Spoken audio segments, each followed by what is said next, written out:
আজকের বিষয় আমরা নির্ধারণ করেছি কন্টেন্ট ক্রিয়েশন, সম্ভাবনা এবং চ্যালেঞ্জ।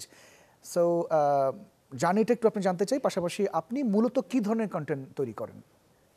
আমি মূলত যে ধরনের কন্টেন্টগুলো তৈরি করি এগুলো বাংলাদেশের যে আইটি ইন্ডাস্ট্রি আছে, আইটি ইন্ডাস্ট্রিতে অলরেডি যারা জব করছেন কিংবা জব সার্চ করেন, লোকাল জব সার্চ করেন, রিমোট জব সার্চ করেন, বাংলাদেশে যারা ফ্রিল্যান্সার রয়েছেন, ওয়েব ডেভেলপার রয়েছেন, আমার কন্টেন্টগুলো মূলত এই অডিয়েন্স বেসটাকে টার্গেট করে। আমি মেইনলি প্রোগ্রামিং রিলেটেড যে কন্টেন্টগুলো রয়েছে, Dart programming language, Flutter mobile application development, Python, Django web application development, React JS, অর্থাৎ আমাদের টেক কমিউনিটিকে টার্গেট করে অ্যাকচুয়ালি আমার কন্টেন্টগুলো ডেভেলপ করা।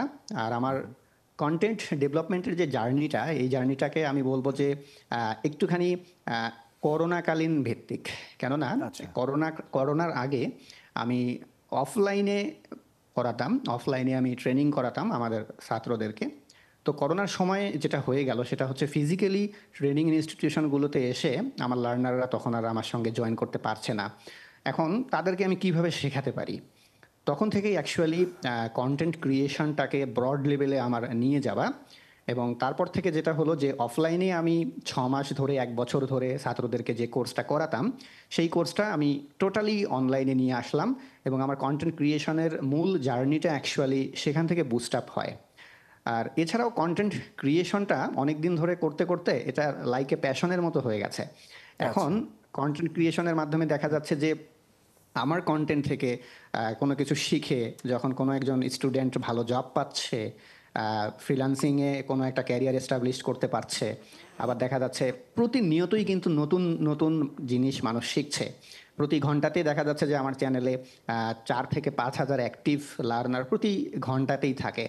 সেক্ষেত্রে নিজের কাছেও একটা ভীষণ একটা ভালো লাগার জায়গা যে আমি ঘুমাচ্ছি বা আমি ট্রাভেলিংয়ে আছি বা আমি নেই, বাট আমার কন্টেন্ট থেকে প্রতিনিয়ত আমার ইন্ডাস্ট্রি কিছু না কিছু শিখছে, সেখান থেকে উপকৃত হচ্ছে।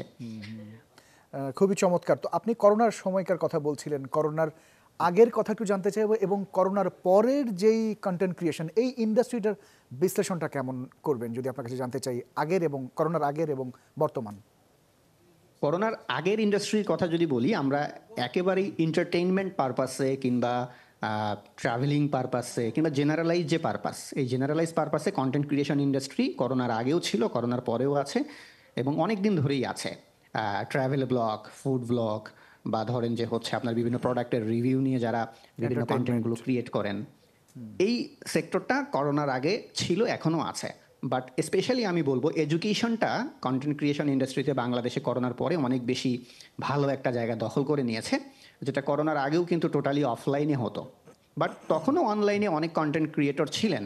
এই এডুকেশনাল কন্টেন্ট ক্রিয়েশনাল জন্য আনিসুল ইসলাম ভাই ছিলেন, ঝঙ্কার মাহমুদ ভাই ছিলেন, আমি রাব্বিল হাসান, আমি 2017 সাল থেকে এডুকেশনাল কন্টেন্ট তৈরি করে আসছি। আলী হোসেন ভাই ছিলেন, সুমিত শাহ ভাই ছিলেন, হাসিন হায়দার ভাই ছিলেন। বাট করোনার আগে আমরা একেবারেই যখন কন্টেন্ট ক্রিয়েশন করতাম, সেখানে কন্টেন্ট ক্রিয়েশনটা তো ডেফিনেটলি হতো, বাট করোনার আগে মানুষ এতটা আমার মনে হয় যে অনলাইনমুখী ছিল না, যেটা করোনার পর থেকে হয়েছে।